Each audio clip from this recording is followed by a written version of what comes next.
السلام علیکم ورحمۃ اللہ۔ پیارے بھائیوں، بلوغ المرام کتاب الطہارہ باب المیاہ، پانی کے احکام و مسائل، یہ باب مکمل ہوا۔ اب کتاب الطہارہ میں باب ہے 2 نمبر، دوسرے نمبر کا باب الآنیتی، برتنوں کے احکام و مسائل۔ کون سے برتنوں میں کھانا پینا درست ہے اور کون سے برتنوں میں کھانا پینا منع ہے۔ بسم اللہ الرحمن الرحیم۔ عن حذیفہ بن الیمانی رضی اللہ تعالی عنہما قال قال رسول اللہ صلی اللہ علیہ وسلم لا تشربوا في آنية الذهب والفضة ولا تأكلوا في صحافها فإنها لهم في الدنيا ولكم في الآخرة، متفق علیہ۔ حذیفہ بن یمان رضی اللہ تعالی عنہ راوی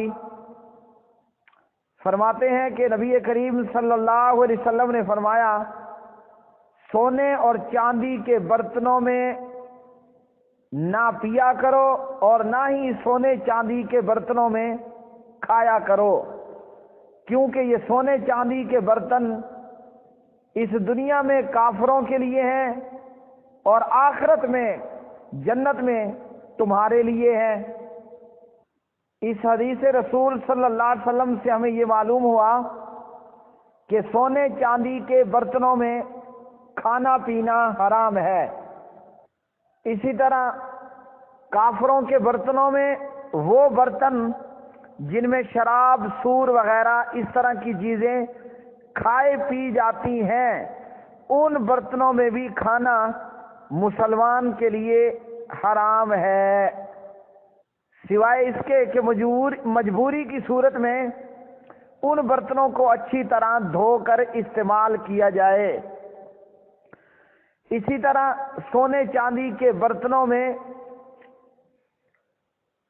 وضو کرنا یا غسل کرنا یہ بھی ناجائز ہے، اور اسی طرح وہ برتن جو سونے اور چاندی کے نہیں مگر سونے اور چاندی کا پانی ان پر چڑھایا گیا، ان سے بچنا بھی بہتر اور اولا ہے۔ اگلی حدیث عن ام سلمۃ رضی اللہ تعالی عنہا قالت قال رسول اللہ صلی اللہ علیہ وسلم الذي يشرب في اناء الفضة انما يجرجر في بطنه نار جہنم، متفق علیہ۔ ام سلمہ رضی اللہ تعالی عنہ روایت کرتی ہیں، رسول اللہ صلی اللہ علیہ وسلم نے فرمایا، جو شخص چاندی کے برتنوں میں کھاتا پیتا ہے وہ اپنے پیٹ میں جہنم کی آگ ڈالتا ہے۔ جو چاندی کے برتنوں میں کھائے پیے وہ اپنے پیٹ میں جہنم کی آگ انڈیلتا ہے۔ تو اس حدیث میں بھی چاندی وغیرہ کے برتنوں میں کھانے اور پینے سے منع کیا گیا ہے۔ تو اس لیے مسلمان حلال کھائے گا، حلال پیے گا اور وہ برتن استعمال کرے گا کہ جو برتن نہ سونے کے ہوں نہ چاندی کے ہوں۔ اسی طرح ان برتنوں سے بھی بچنا اولا اور بہتر ہے کہ جن پر سونے یا چاندی کا پانی چڑھا دیا گیا ہو۔ تو یہ دنیا جو کہ مسلمان مومن کے لیے قید خانہ ہے اور کافر کے لیے جنت ہے، تو مومن مسلمان دنیا میں سونے اور چاندی کے برتن استعمال نہیں کرے گا، جس طرح کہ فرعون کے حواری اور درباری اور اسی طرح اس کے علاوہ دیگر بڑے بڑے کافر وہ اپنے استعمال کی چیزیں سونے کے اندر تیار کر کے رکھتے، یعنی سونے کی بناتے، گولڈ کی بناتے، فرعون کی کرسی ہو یا اس کے تخت کا معاملہ ہو، اس کے کھانے پینے کے برتن ہوں اور اس کا بیڈ روم اور بیڈ ہو، تو تمام استعمال کی چیزیں یا تو خالص سونے خالص گولڈ کی ہوتی یا زیادہ تر حصہ اس میں گولڈ ہوتا۔ تو یہ تمام چیزیں کافروں کے لیے دنیا میں ہیں اور کلمہ پڑھنے والے مومن اور مسلمان کے لیے آخرت میں ہیں۔ تو جس نے دنیا کے اندر سونے چاندی کے برتن استعمال کیے وہ اپنے پیٹ میں جہنم کی آگ بھرنے والا ہوگا، اور ایسا شخص کافروں کی پیروی کرنے والا ہوگا۔ اس حدیث میں ان لوگوں کے لیے وعید ہے جو پیسے والے ہیں، مالدار ہیں اور اس قسم کے کام کرتے ہیں۔ اگلی حدیث عن عبداللہ ابن عباس رضی اللہ تعالی عنہما قال قال رسول اللہ صلی اللہ علیہ وسلم اذا دبغ الإهاب فقد طهر، اخرجہ مسلم وعند الاربعۃ ایہما إهاب دبغ۔ حضرت عبداللہ بن عباس رضی اللہ تعالی عنہما راوی ہیں، نبی کریم صلی اللہ علیہ وسلم نے فرمایا جب چمڑے کو رنگ دیا جائے تو وہ پاک ہو جاتا ہے۔ اسے مسلم نے روایت کیا ہے، اور دیگر احادیث میں ہے جون سا بھی چمڑا رنگا جائے وہ پاک ہو جاتا ہے۔ تو میرے پیارے بھائیوں، اس حدیث سے یہ معلوم ہوا کہ جب چمڑے کو رنگ دیا جائے تو وہ پاک ہو جاتا ہے اور اس کو استعمال کرنا درست ہے، بھلے ہی اس رنگے ہوئے چمڑے سے مشکیزہ بنا لیا جائے یا تکیے کا استر بنا لیا جائے یا کسی بھی کام میں لایا جائے، لیکن یہاں یہ یاد رکھیں کہ حلال جانور اگر مر جائے مردار ہو جائے تو اس کے چمڑے کو رنگنے پر وہ پاک ہوگا، سوائے خنزیر کتے وغیرہ کے۔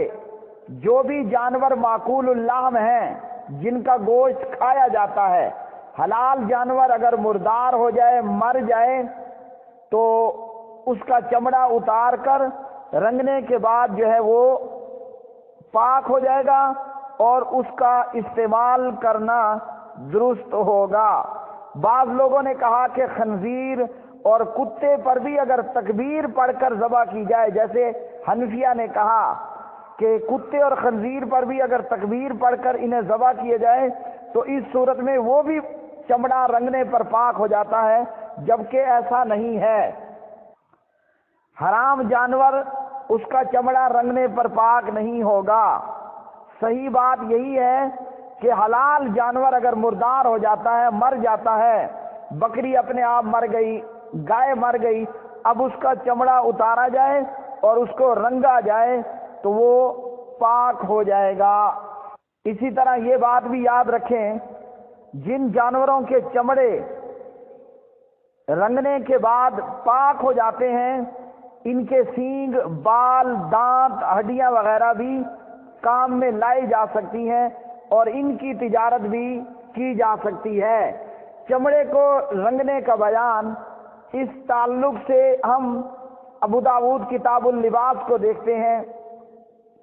ابو داؤد کتاب اللباس میں حدیث ہے 4120، ام المومنین سیدہ میمونہ رضی اللہ تعالی عنہا نے بیان کیا کہ ہماری ایک باندی کو صدقے میں ایک بکری ہدیہ کی گئی اور وہ بکری مر گئی۔ نبی صلی اللہ علیہ وسلم اس کے پاس سے گزرے، مری ہوئی بکری کے پاس سے گزرے تو آپ علیہ الصلاۃ والسلام نے فرمایا کہ تم نے اس کو رنگا کیوں نہیں؟ انہوں نے کہا انہا میتۃ، کہ یہ مردار ہے، اپنے آپ مر گئی ہے، مردار ہو چکی ہے، تو پیارے نبی صلی اللہ علیہ وسلم نے فرمایا انما حرم اکلھا، اس کا کھانا حرام ہے، اس کے چمڑے کو رنگو اور استعمال کے اندر لاؤ۔ اسی طرح حضرت عبداللہ بن عباس رضی اللہ تعالیٰ عنہ راوی ہیں، سمعت رسول اللہ صلی اللہ علیہ وسلم یقول اذا دبغ الاہاب فقد طہرا، جب چمڑے کو رنگ لیا جائے تو وہ پاک ہو جاتا ہے۔ حلال جانور اگر اپنے آپ مر جائے، مردار ہو جائے، اس کا چمڑا رنگنے سے پاک ہو جاتا ہے۔ غزوہ تبوک کے موقع پر پیارے نبی صلی اللہ علیہ وسلم ایک گھر میں آتے ہیں، ابو داود کتاب اللباس حدیث نمبر 4125۔ غزوہ تبوک کے موقع پر پیارے نبی صلی اللہ علیہ وسلم ایک گھر میں آئے تو ایک مشکیزہ لٹکتے دیکھا۔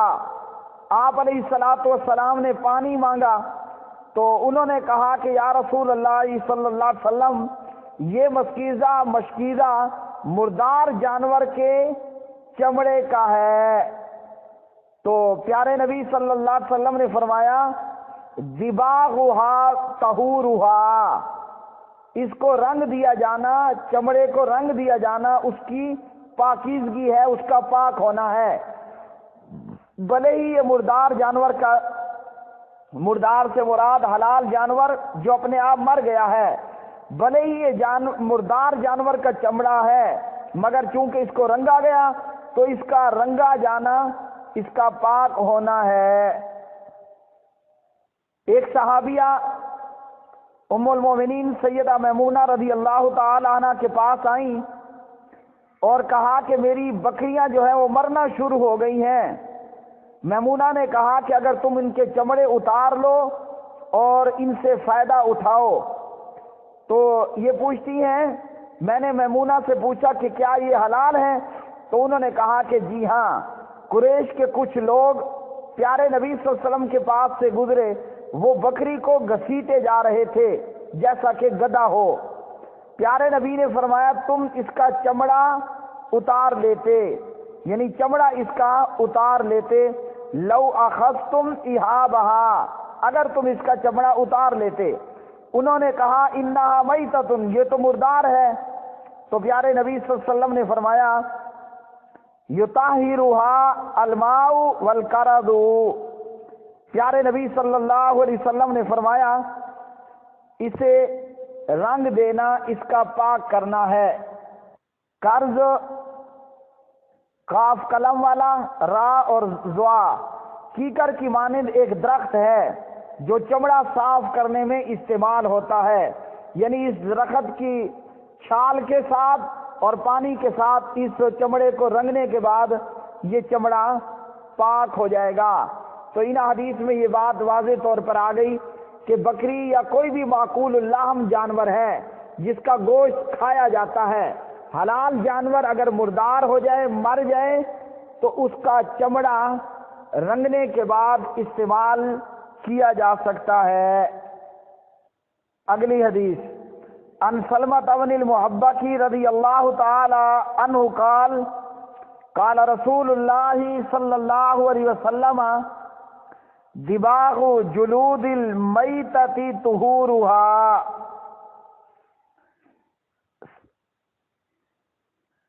اخرجہ ابو داود وابن حبان وصححہ ابن حبان۔